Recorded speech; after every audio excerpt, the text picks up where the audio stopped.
Muy bien, buenas tardes. Mi nombre es Gonzalo Ruz, soy profesor titular de la Facultad de Ingeniería y Ciencias de la Universidad Adolfo Ibáñez.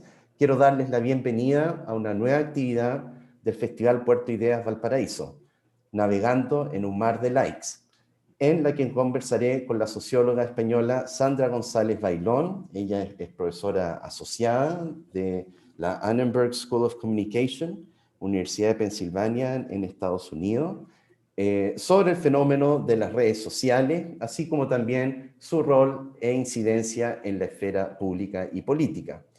Este año, Puerto de Ideas Valparaíso celebra su 10º aniversario gracias al apoyo de Colbún, Copeuch, Fundación Mar Adentro y el Ministerio de las Culturas.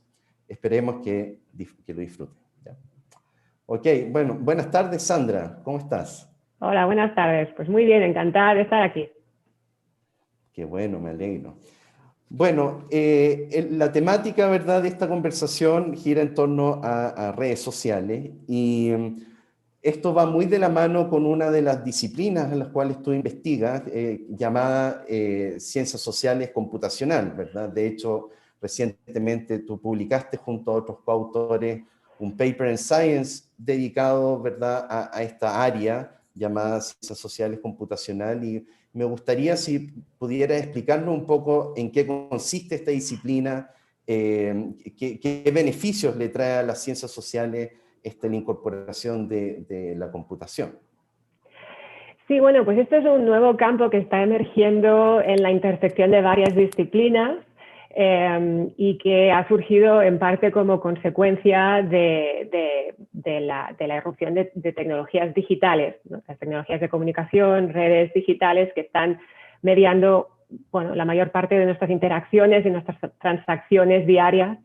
Y entonces, bueno, en esta intersección de ciencias sociales y ciencias computacionales, pues podemos hacer un tipo de investigación que antes no era posible, ¿no? Si en el pasado teníamos que utilizar encuestas y preguntar para poder entender qué explica el comportamiento humano, ahora de repente tenemos acceso a un montón de datos que revelan lo que hacemos en nuestra vida cotidiana, y que si lo agregamos y lo analizamos de una manera de la manera correcta, pues podemos dar respuesta a preguntas que antes estaban fuera del alcance de las ciencias sociales. Y un ejemplo muy concreto del tipo de preguntas que podemos responder ahora, que antes eran mucho más difíciles de tratar, pues son temas en torno al comportamiento colectivo, y bueno, pues de repente que cuando tienes movilizaciones masivas que se coordinan a través de redes sociales, de plataformas digitales, sin que hayan organizaciones formales, por ejemplo, ¿no? ¿Cómo es posible que de forma semi-espontánea bueno, pues, muchas personas se coordinen, empiecen a utilizar hashtags, salgan a la calle, ¿no? sin la presencia de estas organizaciones formales? Y esto es algo que podemos entender ahora de una manera mucho más profunda de lo que podíamos antes.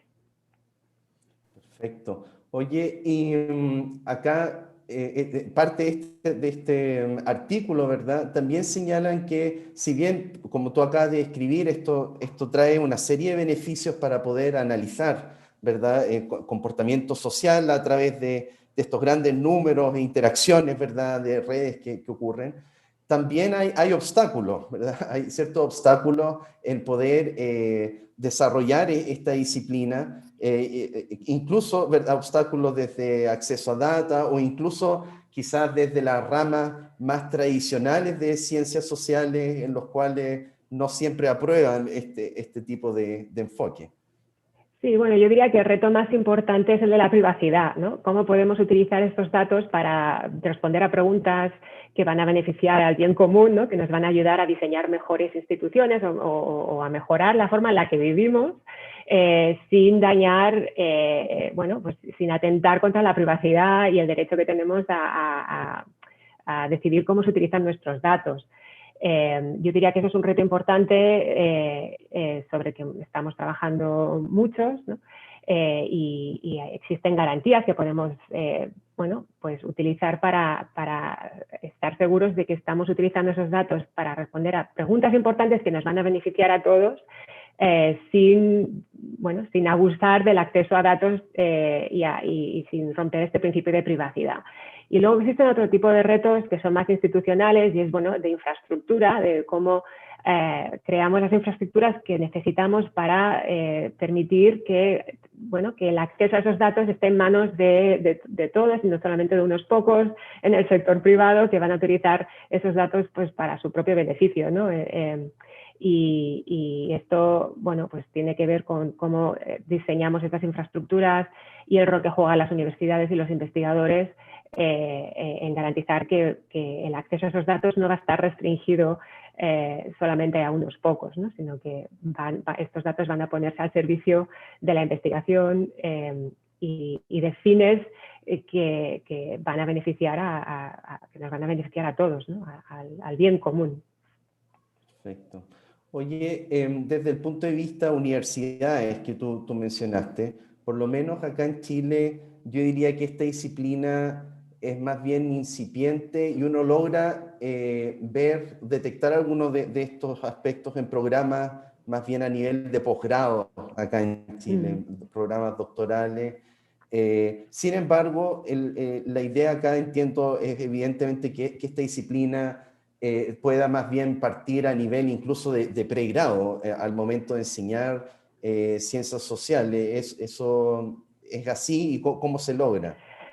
Bueno, sí, cuando pensamos en cómo educamos a la siguiente generación de investigadores para que puedan sacar el máximo provecho a esta nueva fuente de información, la verdad es que cuanto antes empecemos a enseñar estas nuevas herramientas, pues mejor, ¿no? Es decir, esto, digamos que no se trata solamente de pensar en qué máster vamos a diseñar, hay que empezar antes, ¿no? Y en estudios de licenciatura o incluso yo diría que antes de llegar a la universidad, programación, los científicos sociales, yo soy socióloga de formación y a mí nunca me han enseñado a programar, ¿no? O a escribir algoritmos que me van a ayudar a procesar grandes cantidades de datos, ¿no? Y esos algoritmos son nuestro mejor apoyo para poder navegar bases de datos inmensas y poder encontrar patrones en esos datos, ¿no? Y al mismo tiempo, a muchos ingenieros tampoco les explican que la manera en la que uno diseña ese algoritmo tiene consecuencias sociales y normativas, ¿no? Si tú decides maximizar ciertos parámetros y no otros, eso va a tener consecuencias en el tipo de decisiones que uno puede tomar en base a los análisis de estos datos y en base a las recomendaciones que estos algoritmos nos van a dar. Y entonces ahí está, en esa intersección del aspecto técnico y el aspecto social que, digamos, deberíamos intentar incorporar en nuestros currículums cuando diseñamos nuestras licenciaturas o programas de posgrado, pero yo diría que incluso antes, ¿no? En los institutos, hay que empezar a diseñar cursos que traigan a los científicos sociales y a los ingenieros para que empezar a trabajar juntos y entender los retos que surgen cuando uno mira un problema desde el ángulo social y desde el ángulo técnico, ¿no?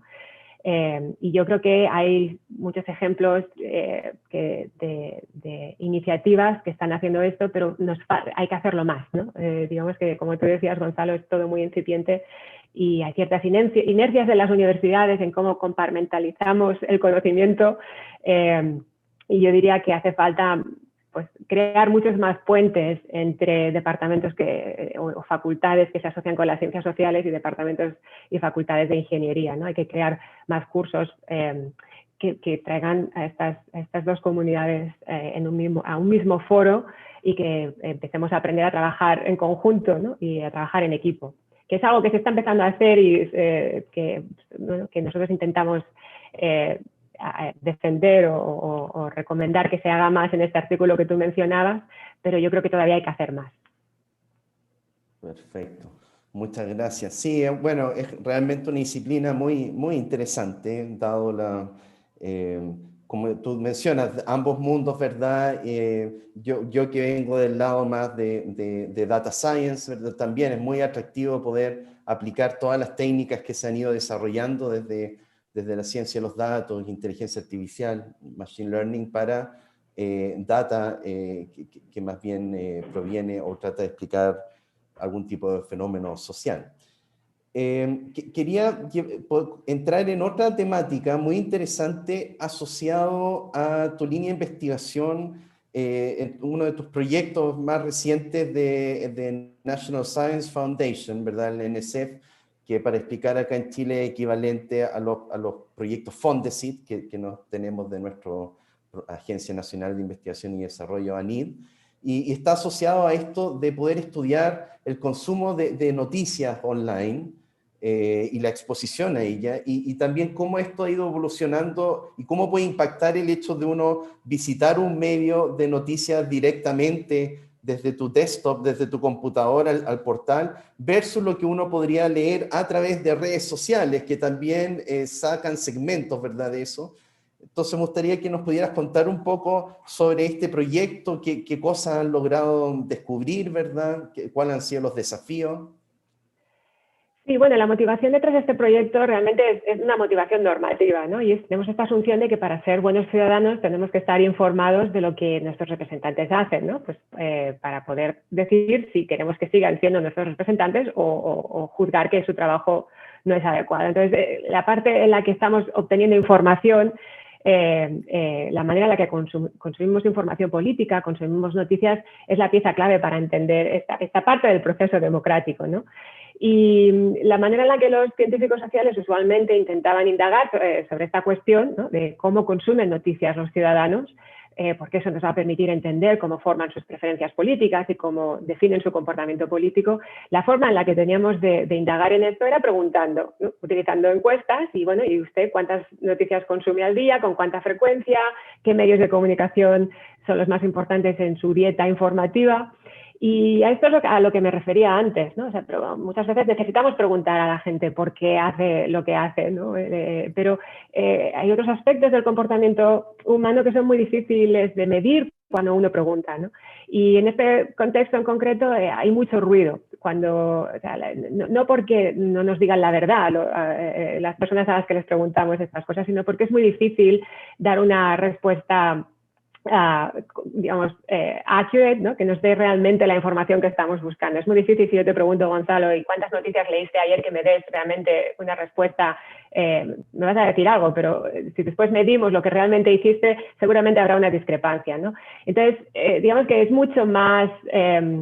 aprendemos mucho más en este contexto sobre lo que la gente hace cuando observamos lo que hace y no cuando les preguntamos. Y esto es algo que era muy difícil de hacer en el pasado, y ahora, porque tenemos todas estas tecnologías digitales, es mucho más fácil de poder seguir lo que hacemos cuando estamos en la red.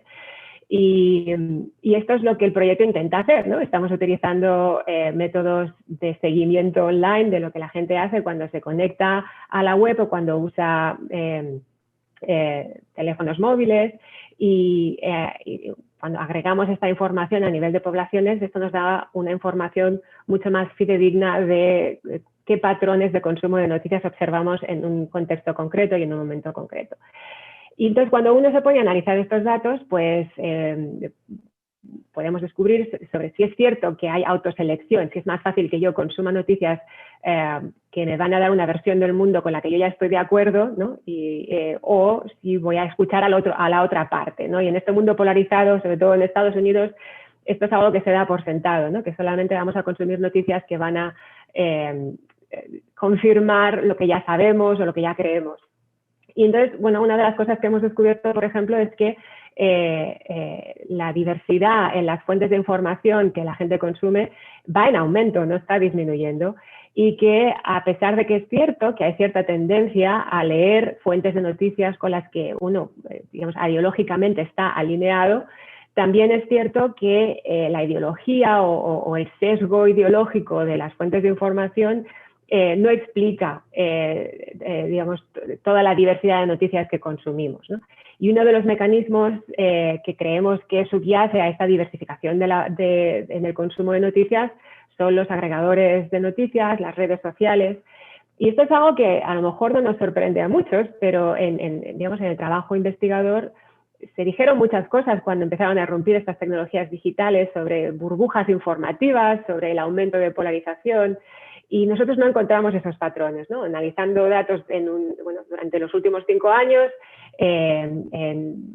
usando paneles que siguen al comportamiento online de cientos de miles de personas, no encontramos esos patrones. Entonces, es una de las motivaciones que nos llevó a desarrollar este proyecto, es que, digamos, intentar testear empíricamente muchas de estas asunciones que estamos haciendo acerca del impacto que las tecnologías tienen, en este caso, en la información que consumimos como ciudadanos, ¿no?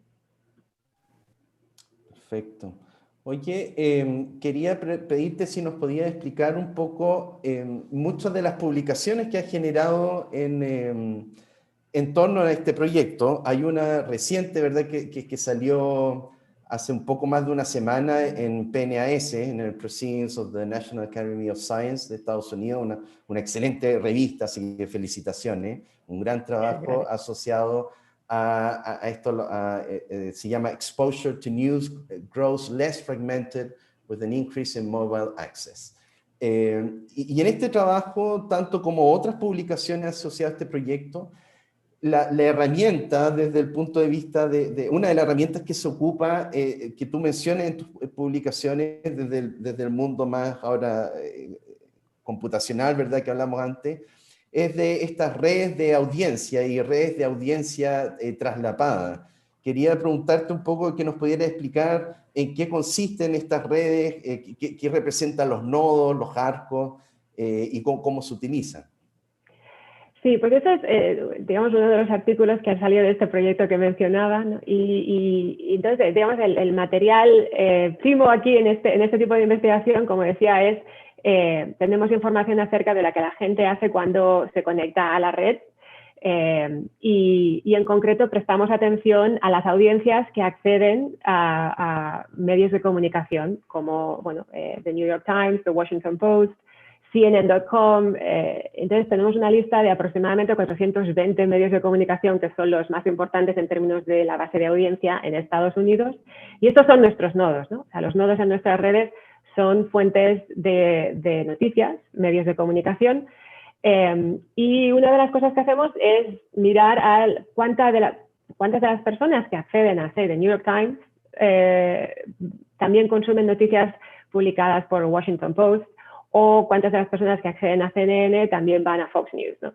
Y esto es lo que las conexiones en esta red miden. Las conexiones en esta red miden el solapamiento de audiencias entre pares de noticias. Y esto es como uno de los elementos centrales en este argumento de que las tecnologías digitales no están reduciendo las dietas informativas. Todo lo contrario, ¿no? Los solapamientos de audiencia van en aumento. Y esto lo medimos en forma de aumento en la densidad de estas redes, ¿no? Y es un patrón que vemos de forma muy clara, sobre todo cuando tenemos en cuenta patrones de comportamiento a través de móviles, ¿no? de móviles o tabletas, ¿no? De tecnologías que nos permiten estar constantemente en este loop informativo. Y estas tecnologías, en lugar de disminuir el rango de noticias que consumimos, que es lo que, bueno, todas estas afirmaciones que se hacían hace unos años acerca de, bueno, de que las tecnologías digitales están fragmentando a las audiencias, lo que nosotros encontramos es lo opuesto, ¿no? Que cada vez hay más coexposición a fuentes diversas de información. Quiero destacar aquí un aspecto importante, y es que nosotros estamos analizando qué tipo de información consumen los ciudadanos, ¿no? No cómo procesan esa información. No encontramos evidencia clara de polarización extrema en el consumo de noticias, pero esto no quiere decir que no haya polarización en términos de las opiniones o de los comportamientos, por ejemplo, a la hora de votar. Nosotros estamos analizando solamente qué información estamos consumiendo cuando vamos a la red, pero no estamos analizando directamente qué impacto tiene ese consumo de noticias en opiniones o comportamientos. Y evidentemente esta parte de la ecuación es muy importante para entender bueno, otro tipo de fenómenos, ¿no? Por ejemplo, cómo votamos en unas elecciones. Pero sí que es verdad que es una condición previa a poder explicar ese comportamiento o esas opiniones, ¿no? Y lo que este artículo que tú mencionabas, Gonzalo, hace es, nosotros enseñamos evidencia clarísima de que las tecnologías no están reduciendo nuestras dietas informativas, todo lo contrario. Otra cosa que mostramos que creo que es muy importante es que la mitad de la población que va a la red, que está online, no consume ningún tipo de noticias. Y eso es algo preocupante, de nuevo, porque uno de los fundamentos de las democracias es que los ciudadanos estén informados y que puedan seguir los acontecimientos políticos y nosotros no encontramos evidencia de que la mayoría de la población que va a la red utilice su tiempo online para consumir noticias, todo lo contrario, la mayor parte de la población no consume ningún tipo de noticias y eso es algo preocupante. Perfecto. Sí, de hecho eso justo me llamó harto la atención a mí también cuando leí el artículo, lo último que señalaste sobre la mitad de la población, ¿verdad? Que del estudio de Estados Unidos no consumía noticias online. Oye, una pequeña consulta, quizás para el público un poco más técnico, que quizás que tengamos estas redes de audiencia, hay un proceso importante porque al inicio, ¿verdad? Esta red puede ser muy densa, altamente conectada, y por lo tanto ustedes tienes algunos papers incluso también asociados a diferentes formas de filtrar o podar, ¿verdad? Esta red para poder quedarse con la estructura base, si uno quisiera señalar, para poder interpretar, porque claro, cuando uno tiene una red con muchos nodos y muchas interconexiones, la verdad es que, claro, puede calcular algunas medidas de red, ¿verdad? Y de centralidad, pero para fines de interpretación hay conexiones que quizás no tienen mucho sentido y hay que podarlas, ¿verdad? Filtrar, que tú mencionas. Eso, Sí. explicar un poco cómo, eso es un desafío en estos proyectos, ¿verdad? Bueno, las redes complejas son complejas porque, bueno, se pueden analizar de muchas maneras y desatan dinámicas muy contraintuitivas. En el contexto de los datos que nosotros analizamos en este artículo, realmente la densidad de la red es una estadística que usamos porque es la forma más simple que tenemos de ilustrar y de demostrar que las dietas informativas no se están haciendo cada vez más estrechas, sino todo lo contrario, se están diversificando y la medida de densidad es una estadística muy simple que uno puede calcular en una red que nos permite ilustrar este patrón. Pero realmente la mayor parte de la información en estas redes está en la distribución de los pesos de las conexiones, ¿no? O sea, en una red las conexiones se pueden definir de forma binaria, ¿no? Existen o no. En el contexto de nuestros datos significa que, bueno, si hay una conexión entre dos medios de comunicación significa que hay cierto solapamiento en las audiencias, pero lo que realmente importa es el porcentaje de ese solapamiento, ¿no? El número de personas que están consumiendo estas dos fuentes de noticias. Y evidentemente, bueno, la expectativa es que habrá mucho más solapamiento de audiencias entre fuentes de información que tienen ciertas similitudes en su posicionamiento ideológico, ¿no? Entonces uno podría esperar mayor solapamiento entre New York Times y CNN que entre CNN y Fox News, ¿no? Entonces, bueno, la densidad es una de estas estadísticas que usamos para demostrar que a medida que pasa el tiempo digamos, estas redes se están haciendo más densas, lo cual significa que las dietas informativas se están diversificando, pero la verdad es que la mayor parte de la información en estas redes está en la distribución de estos pesos, ¿no? de las conexiones, de cuánta gente está realmente consumiendo pares de noticias. Y entonces aquí, como tú decías, Gonzalo, una de las cosas que hacemos es hay ruido también, ¿no? Hay mucho ruido en estos datos. Entonces, uno de los motivos por los que queremos filtrar estas redes es para eliminar las conexiones más débiles, ¿no? Donde hay menos solapamiento, porque eso no es tan significativo, ¿no? Nos centramos solamente en las partes de la red donde el solapamiento es sustantivo, ¿no? Y entonces aquí hay varias técnicas que uno puede aplicar a redes de este tipo para poder filtrar las conexiones más débiles, ¿no? Que en este caso significa donde el solapamiento es menor. Perfecto. Oye, por último, asociado a esto, ¿cómo obtienen la data para hacer estos estudios? Porque finalmente uno requiere tener como el historial de navegación, ¿verdad? De personas para saber si visitó primero o sea, a un portal y luego a otro, en fin. Eso, ¿cómo se obtiene eso? Bueno, en este caso nosotros estamos trabajando con datos que hemos obtenido a través de una compañía de medición de audiencias. Entonces, la recuperación de datos no la hemos hecho nosotros directamente, sino que nos ha proporcionado esta compañía mediante una licencia de acceso de datos, ¿no? Y la forma en la que esta compañía tiene de recopilar esta información es, bueno, recluta a panelistas, ¿no? Que aceptan instalar un pequeño programa en sus computadoras o en sus móviles para que va a generar logs, ¿no? Va a generar récords de todo lo que hacen mientras están conectados. Y además, pues hay tenemos información de estos panelistas, datos demográficos, ¿no? Digamos, variables básicas como la edad, el género, y para un subset, pues también tenemos información acerca de sus opiniones políticas. Quiero resaltar también aquí que la mayoría de estos datos se proporcionan de forma agregada. Nosotros no tenemos información a nivel individual, no podemos reconstruir el historial de la actividad online para personas concretas, ¿no? Esto está agregado a nivel de todos los panelistas o podemos agregarlo a nivel de categorías demográficas, pero no tenemos acceso a nivel individual, en parte para proteger la privacidad de estos panelistas, ¿no? Y bueno, en fin, que digamos, aquí hay un trade-off que se tiene que resolver, ¿no? Que es la granularidad de los datos versus lo que uno puede responder con estos datos. Exacto. Bueno, eso en parte también lo comenta en tu libro, que quiero hablar un poquito después más adelante. Claro, ahí efectivamente el tema de los datos es clave, porque aun cuando efectivamente estos son datos que se obtienen a través de ¿verdad? Un público que acepta ser parte de este estudio, de algún modo podría existir algún tipo de sesgo, ¿verdad? Sobre justamente el público que está, y en parte por eso también me imagino tienen esta información quizá sociodemográfica y algunas tendencias para más o menos entender, o sea, cuál es el perfil, ¿verdad? Del público al cual uno está, porque claro, el sueño, ¿verdad? Ideal es que uno pudiera tener acceso libremente a la navegación, pero eso evidentemente es inviable y éticamente no correcto.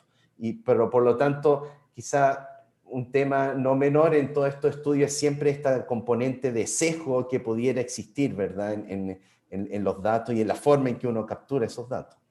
Sí, absolutamente. Digamos que la calidad de los resultados de una investigación no importa cuán grandes sean tus datos, ¿no? Big Data, no importa lo grande que sea tu base de datos si hay un sesgo que está implícito en esos datos, ¿no?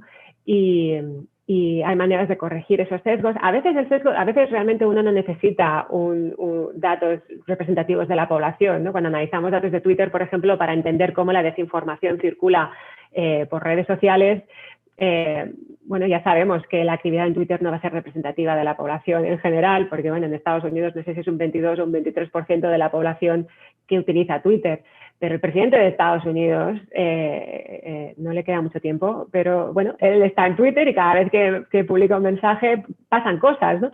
Desde este contexto no importa tanto que los datos no sean representativos de la población en general, sino que sean representativos de una población de interés, ¿no?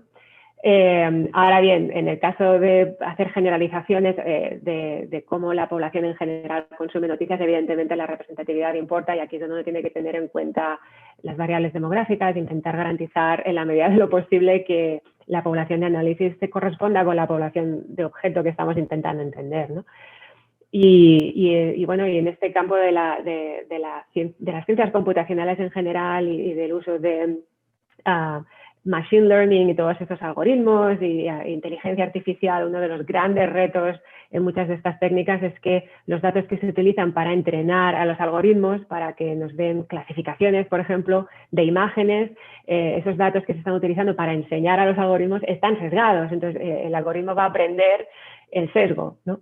Y esto es un problema que se ha manifestado en varios ámbitos y es un problema serio que hay que tener en cuenta. Y es una de las razones por las que es tan importante tener a sociólogos o a politólogos o a científicos sociales en general en esos equipos que diseñan estas tecnologías, ¿no? Porque muchas veces con una mentalidad ingenieril lo único que importa es resolver un problema de forma eficiente y eficaz, pero no nos percatamos quizá tanto del aspecto social, ¿no? y de los sesgos que estamos bueno, introduciendo en nuestros algoritmos porque los datos están sesgados de principio, ¿no? O sea, de entrada. Y eso es algo que es crucial a la hora de pensar en cómo utilizamos estas herramientas.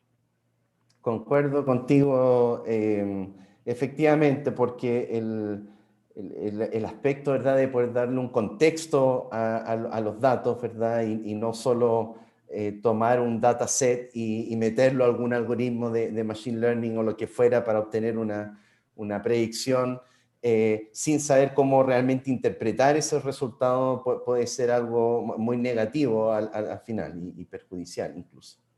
Sí, absolutamente. Sandra, del segmento anterior me llegó una consulta del público de Juan Pablo sobre esto de que el 50% consume la noticia online. Juan Pablo Jiménez preguntaba, ese 50% de la población que no consume noticias de website auditados o formales, ¿será que consume contenido falso, fake content, o se guía solo en más bien lo que recibe por redes sociales y que podría ser falso?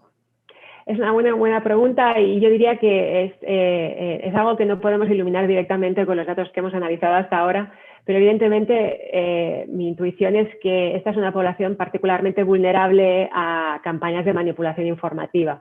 Todos los datos que nosotros analizamos en este proyecto en concreto son datos que reflejan lo que los usuarios de la web hacen cuando van a la web o utilizan apps de estos medios de comunicación, pero no sabemos lo que estos panelistas hacen en Facebook, por ejemplo, ¿no?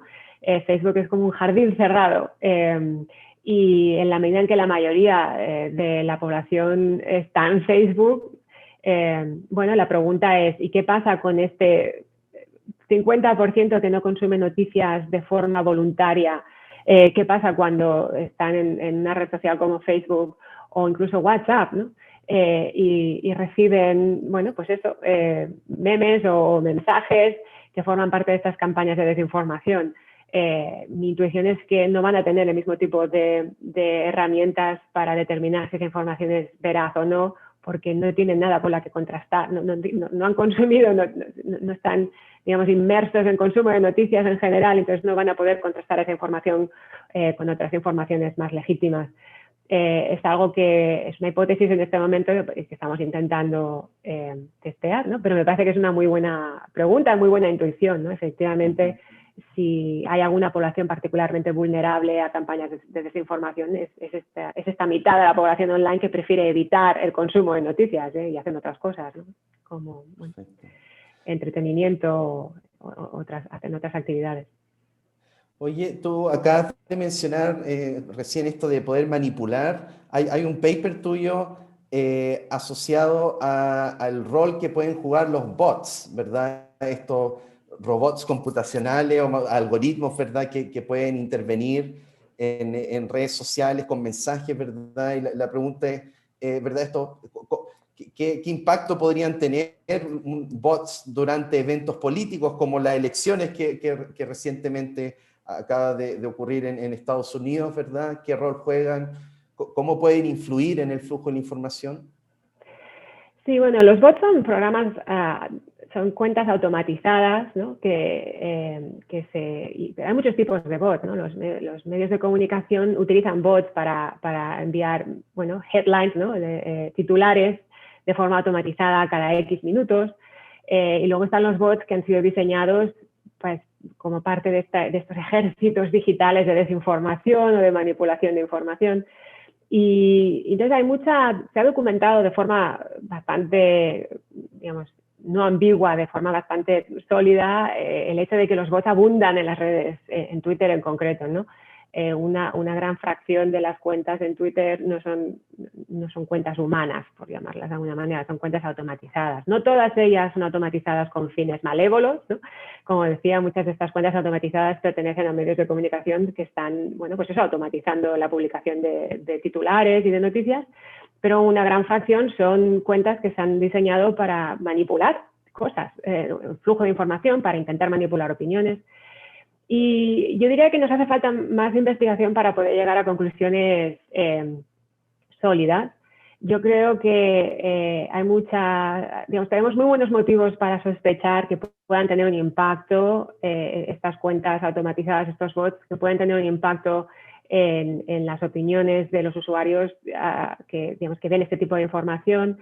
pero yo no he visto ningún tipo de evidencia que nos permita decir, pues el impacto que han tenido es este, ¿no? Y ha habido un cambio, los bots, la actividad de estos bots han generado un cambio de tanto por ciento en el número de personas que votan por determinado candidato y no por otro, ¿no?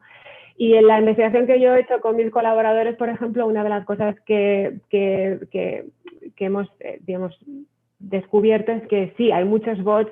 Nosotros hemos analizado datos en Twitter, por ejemplo, durante episodios de contención política, de movilización, la protesta de los chalecos amarillos, de Yellow Vests en Francia, durante el referéndum a favor de la independencia en Cataluña. Y una gran fracción de la actividad en Twitter fue generada por estas cuentas automatizadas. Pero nuestros análisis revelan que a pesar de que hay un gran volumen de mensajes que son generados por estas cuentas, los centros de información siguen siendo medios de comunicación tradicionales verificados, son los que más retweets reciben, son las cuentas que son más que adquieren mayor centralidad en estas redes de difusión de información. Pero es verdad que esto no quita que siga habiendo un gran volumen de mensajes que son creados por estas cuentas automatizadas, generados por estas cuentas automatizadas. Las cuentas orgánicas, ¿no? La actividad orgánica también contribuye mucho a generar actividad, ¿no? Y no está claro todavía si estos mensajes que generan los bots cambian la actitud o las opiniones de las personas que están en estas redes, ¿no? No tenemos información sobre eso, pero yo no he visto ningún tipo de investigación que demuestre de forma sólida que los bots tienen una influencia clara en el cambio de opiniones y de comportamiento humano. Lo único que hemos podido documentar hasta ahora es que hay muchos bots y generan mucho volumen, pero eso no significa que sean los centros de atención en estas redes de difusión de información o que tengan un impacto real en las opiniones de las personas que encuentran la información que publican estas cuentas. Perfecto. Sandra, llegó otra pregunta del público, también quizá un poco asociado a lo anterior, sobre nuevamente los medios de noticias, ¿verdad? Ricardo Salazar pregunta, ¿cómo calificarías el sistema de medios en los Emiratos Árabes? ¿Es distinto a otros países? ¿Crees que el mismo estudio en otros países debería dar distintos resultados? O más que un lugar en particular, si los resultados que tú obtienes en parte podrían ser solo algo particular de Estados Unidos, o tú esperas más bien que ese comportamiento se replica en otros países, quizás a veces con medios muy diferentes, no sé. Es una gran pregunta que requiere de investigación empírica, ¿no? Es verdad que la mayor parte de los estudios que se hacen en este campo surgen de Estados Unidos.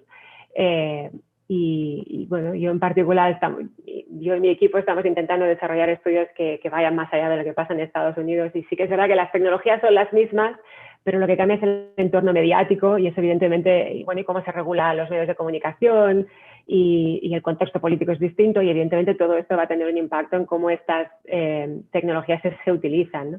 En contextos donde hay censura, desde un punto de vista formal, las redes son redes y los mecanismos que determinan lo eficaz que son las redes a la hora de difundir la información siempre son los mismos, ¿no? Es decir, la ciencia de redes nos da el lenguaje abstracto que nos permite generalizar más allá de lo que pasa en un contexto político concreto, ¿no? Nosotros podemos comparar redes de difusión de información que surgen en varios contextos políticos. A un nivel de abstracción podemos comparar esas redes, pero evidentemente, como Gonzalo decías tú antes, ¿no? El contexto importa y la forma en la que interpretamos por qué surgen esas redes o cómo se desarrollan ciertos procesos de difusión de información importa también. En países donde no hay libertad de prensa o hay censura, redes sociales han contribuido a abrir espacios de discusión pública que no existen en otros foros. Y durante la primavera árabe, aunque nos parezca que esto forma parte de un pasado muy remoto ya, ¿no? Pero esa era la época en la que todo el mundo tenía expectativas optimistas acerca del impacto democrático que tenían las redes sociales, y ahora somos un poco más pesimistas por todo lo que se ha descubierto acerca de cómo Facebook o Twitter pueden ser manipulados, ¿no? Pero sí que es cierto que estas redes permitieron la información, abrieron un espacio para la difusión de información que no podía difundirse a través de otros mecanismos mediáticos. y eso es algo, digamos, sobre lo que hay evidencia, pero lo que pasa con estas tecnologías es una pieza en un puzzle muy complicado, ¿no? Y yo creo que hace falta mucha más investigación comparativa en contextos políticos más allá de Estados Unidos, Inglaterra o incluso países europeos, ¿no? Nos hace falta acumular más evidencia empírica para poder entender cómo estas dinámicas se desarrollan en otros contextos políticos, evidentemente. Y eso es algo importante y debería ser una prioridad en este campo de investigación. Oye, hay otro estudio que me llamó mucho la atención por las implicancias que tiene y desde el punto de vista de modelamiento es sobre cómo estudiar el hecho de la dinámica que se requiere, ¿verdad? Para que un hashtag o un pequeño movimiento, una campaña llegue a crecer y ser trending topic o algo masivo. O sea, cómo, porque y también esto va conectado en parte a tu libro, que vamos a hablar al final un poquito.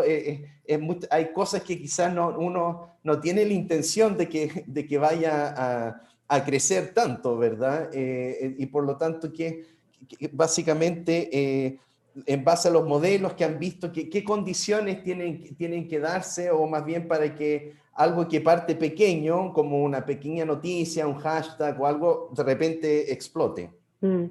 Yo diría que es una combinación de dos mecanismos. Uno es procesos de retroalimentación positivo, ¿no? Y, a ver, las redes importan porque yo como socióloga siempre he dicho que los actores sociales, los seres humanos, no estamos aislados, tomamos siempre decisiones en función de lo que los que están alrededor nuestro deciden hacer, ¿no? O en función de las opiniones que vemos a nuestro alrededor. En otras palabras, estamos inmersos en redes de interdependencia que canalizan procesos de influencia social.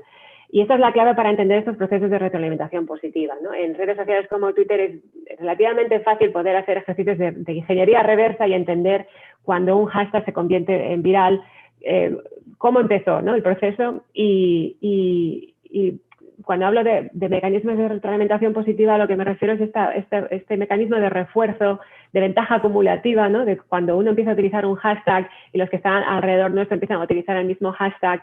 Entonces esto, digamos, va a percolar en la red, ¿no? Se va a difundir cuando se dan condiciones de que hay una masa crítica en un momento dado durante un espacio temporal determinado que va a permitir que ese hashtag empiece a crecer de forma exponencial. El uso del hashtag empiece a crecer de forma exponencial. Pero yo diría que en el contexto de las tecnologías digitales necesitamos un segundo mecanismo, que son los algoritmos, que van a reforzar esa visibilidad y van a hacer que los hashtags que empiezan a ser visibles a nivel local en ciertas comunidades adquieran visibilidad global. Y es la combinación de estos dos mecanismos que son parte fundamental para entender estos procesos de difusión viral o de cuando un hashtag pasa de no ser utilizado a que lo utilice todo el mundo. Cuando uno lo explica así parece muy fácil, ¿no? A la hora de ponerlo en práctica es mucho más complicado porque es muy difícil de predecir este tipo de dinámicas, ¿no? Y la contingencia histórica tiene mucho sentido cuando uno mira hacia atrás, ¿no? Intenta reconstruir lo que pasó, pero si uno quisiera lanzar una campaña y hacer que un hashtag se convirtiera en viral, es algo que es muy difícil de diseñar de arriba a abajo, ¿no? Todas estas campañas de marketing viral es lo que intentan hacer, ¿no? Plantan semillas en redes sociales esperando que esas semillas se conviertan en un producto viral o en una idea viral y la mayoría no funcionan, ¿no? Entonces, bueno, el tema de la complejidad de las redes vuelve a entrar aquí, ¿no? Es muy difícil poder anticipar dinámicas en redes complejas porque son muy contraintuitivas y bueno, cuando tenemos esos fenómenos virales, la explicación radica en estos procesos de interdependencia, de influencia y de comportamiento en cascada, y los algoritmos refuerzan estos ciclos de retroalimentación positiva porque pero lo hacen de una manera que es difícil de anticipar y si tuviéramos la clave de la viralidad, pues digamos, es la pregunta del millón, ¿no? ¿Cuál es la clave de que algo se convierta en viral? Claro. Y a priori es muy difícil poder predecir o anticipar. Perfecto. Sandra, llegó otra pregunta del público. Claudia Novoa pregunta, ¿qué tipo de estructuras de redes se operan en estos procesos? ¿Mundo pequeño, libre de escala? Por favor. Bueno, hay muchas propiedades estructurales de nuevo, a un nivel de abstracción, la mayoría de estas redes son redes muy centralizadas, a pesar de que surgen de forma orgánica y espontánea, de abajo a arriba, son redes muy jerárquicas. Y cuando hablo de redes jerárquicas me refiero pues, a la distribución de centralidad, por ejemplo, ¿no? Siempre hay unos pocos nodos que están desproporcionalmente conectados y la mayoría de los nodos son más o menos periféricos, ¿no? Esta estructura de centro y periferia es bastante universal, yo diría. Muchas de estas redes, la mayoría de las redes que emergen online, a pesar de que emergen de forma descentralizada y orgánica, tienen una estructura muy centralizada y muy jerárquica. Y esto hace que sean muy eficientes a la hora de difundir información, por ejemplo, ¿no? La información se difunde de forma muy rápida del centro a la periferia. También es verdad que depende del contexto en el que uno está analizando estas redes, hay otros elementos estructurales que importan, las comunidades, ¿no? Hay muchos estudios que analizan la estructura de comunidades de estas redes. Y bueno, cuando hablamos de comunidades en redes nos referimos a partes de una red donde hay mucha más densidad de conexiones, ¿no? Y donde la información fluye de forma mucho más, es muy redundante, ¿no? Y en fin, o sea, hay un montón de parámetros aquí que podríamos tener en consideración. Yo creo que podemos generalizar algunas de estas propiedades estructurales y hablamos de scale free, ¿no? o de la distribución de grado, de long tail dynamics, pero yo creo que lo interesante es ir a entrar en lo que hace que estas redes sean específicas a cada caso también, ¿no? Y volvemos al contexto. Descubrir que una red tiene una distribución de grado pues eso, muy sesgado, que es una red muy jerárquica, es interesante hasta cierto punto, pero luego hay que indagar en los mecanismos que explican por qué esa red emergió de esta manera, ¿no? Y cuando uno analiza, por ejemplo, procesos de movilización política, pues Black Lives Matter en Estados Unidos, ¿no? Por ejemplo, es una ilusión pensar que todo esto surge de forma orgánica y espontánea en Twitter. En cierto sentido es así, no hay necesariamente una organización centralizada coordinando el movimiento, pero lo que pasa offline, lo que pasa fuera de las redes, ¿no? El activismo de calle es muy importante para entender de dónde surgen estas dinámicas de comunicación también, ¿no? Y poner todas estas piezas en común, desde mi punto de vista, es lo que realmente tenemos que hacer, ¿no? Lo interesante, donde las respuestas interesantes surgen.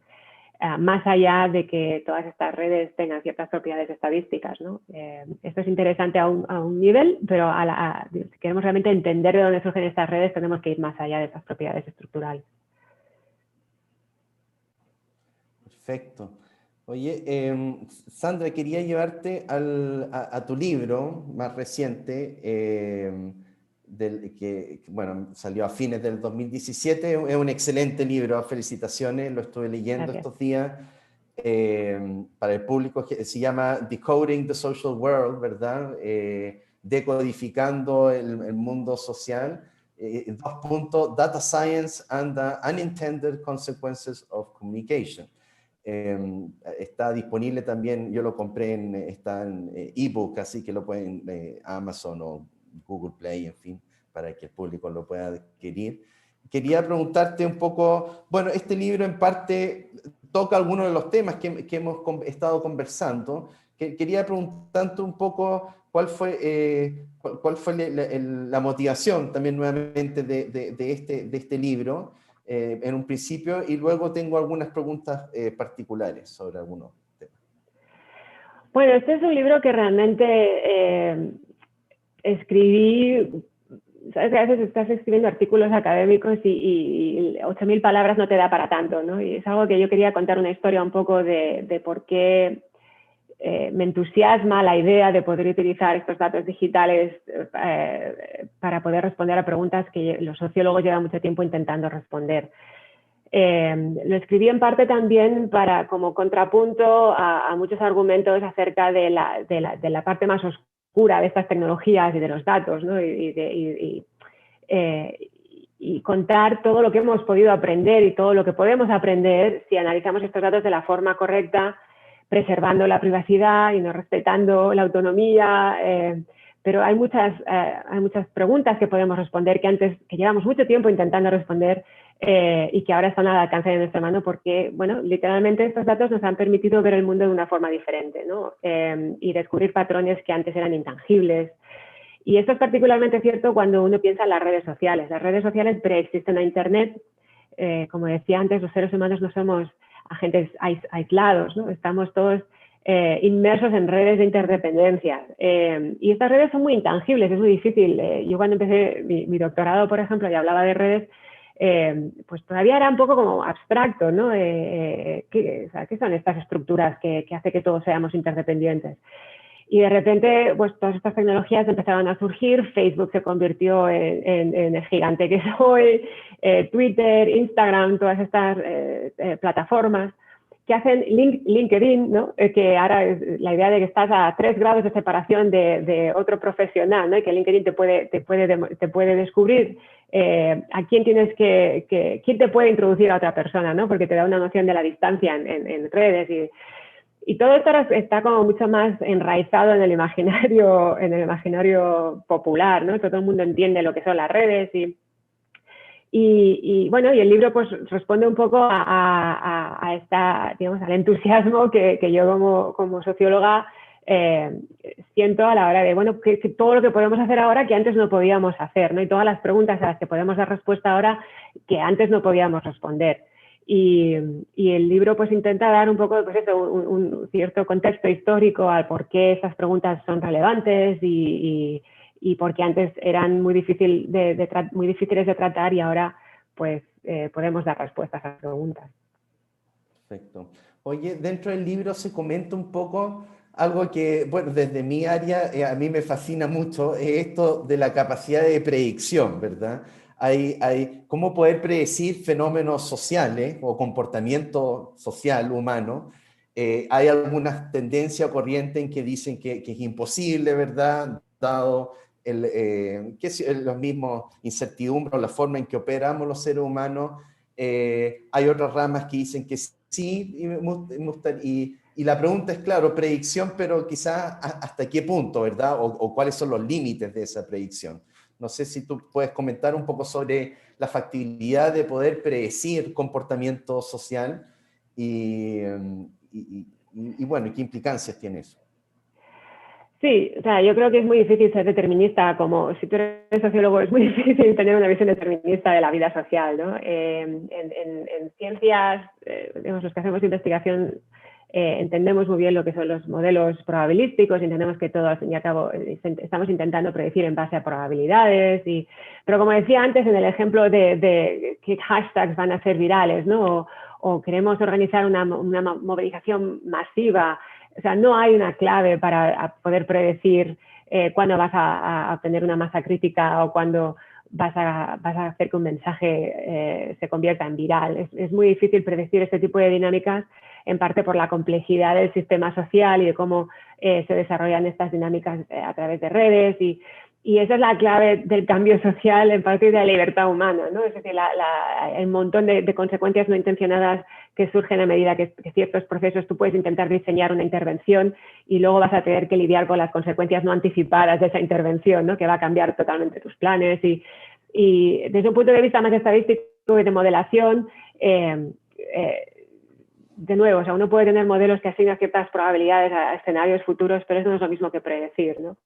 Y bueno, y en elecciones como, digamos, en este contexto de las elecciones que acabamos de tener en Estados Unidos, por ejemplo, se habla mucho acerca de si las encuestas lo acertaron o no lo acertaron, que si márgenes de error, o sea, hay límites en el tipo de modelos que podemos construir porque los datos que tenemos quizá no están iluminando lo que deberían estar iluminando, entonces los modelos no están bien especificados, pero luego hay límites que son más esenciales, yo diría, acerca de esta posibilidad de predecir el futuro, que yo creo que es totalmente... bueno, en fin, es algo que yo no creo que nadie pueda abogar podemos predecir el futuro de forma determinista, yo creo que nadie abogaría por eso, pero es verdad que cuando pensamos en términos probabilísticos, a veces no nos damos cuenta de que cuando algo tiene una probabilidad muy alta, eso no significa que vaya a suceder, ¿no? Y cuando uno trata de sistemas complejos, pues todavía es mucho más difícil poder predecir los tipos de escenarios con los que nos enfrentamos, ¿no? ¿Cuál es tu visión, Gonzalo, acerca de la posibilidad que tenemos de predecir el futuro? Bueno, efectivamente, a ver, desde el punto de vista de Machine Learning, que es mi especialidad, y claro, dado la data, y también con los modelos que uno trata de hacer vía redes complejas, de algún modo uno puede tener algún tipo como de termómetro social sobre algunos, pero efectivamente poder predecir qué sé yo, en qué momento exacto va a ocurrir el estallido o, no sé, cosas muy, muy particulares o deterministas como tú señalas, eso yo creo que es inviable o más bien uno podría, pero con un error asociado a esa predicción muy, muy alta, con lo cual hace una predicción bastante con harta incertidumbre esencialmente. Pero yo diría que las herramientas sí pueden ayudarte a mostrar ciertas tendencias, ¿verdad?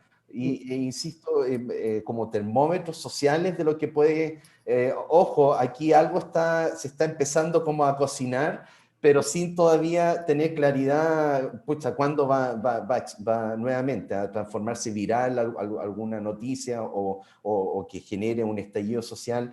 Eso todavía, no sé si tenemos la data apropiada aún o la forma de poder modelar eso en estos momentos. Y lo veo y se ve es un gran desafío que no creo que podamos resolver tan pronto. Sí, estamos de acuerdo. Oye, en tu libro hay algo muy interesante que se centra desde esto de que existen, tú mencionas, hay como 3 niveles de poder analizar, ¿verdad? Las redes sociales o lo que ocurre ahí desde una versión muy agregada hasta llegar a lo más local, ¿verdad? O individual. No sé si podrías comentar un poquito los últimos minutos brevemente, son como 3 niveles esencialmente. Sí, bueno, digamos que son como muñecas rusas, ¿no? Una dentro de la otra. Cuando uno analiza patrones agregados, como lo que tú decías, ¿no? Tenemos un barómetro de temperatura social, ¿no? o un barómetro de opinión pública de lo que está opinando la gente. Digamos, eso es un nivel de tendencias a nivel de población agregado. Tenemos una señal que es, por ejemplo, pues, bueno, en base a las conversaciones que tenemos online, ¿no? ¿Cuál es el sentimiento general acerca de determinado asunto o candidato? Bueno, eso nos da unas series temporales con una señal, ¿no? Que sube, baja, y eso es equivalente al barómetro que mide la temperatura. Después está el tema que decía antes, ¿de dónde surge esto? ¿No? Esta señal a nivel agregado, ¿de dónde surgen estas opiniones o estos sentimientos? Y yo creo que aquí es donde entran las redes, ¿no? Las redes que determinan la información a la que estamos expuestos, que determinan las opiniones a las que estamos expuestos, que determinan dinámicas deliberativas, ¿no? Con quién discutimos de determinado tema, ¿cambia nuestra opinión o no? Cómo se difunden determinadas ideas, quién tiene acceso a esas ideas y quién queda excluido. Y todo esto son preguntas que subyacen a estos patrones generales, ¿no? Y que requieren el estudio de estas interacciones que podemos analizar y medir con redes.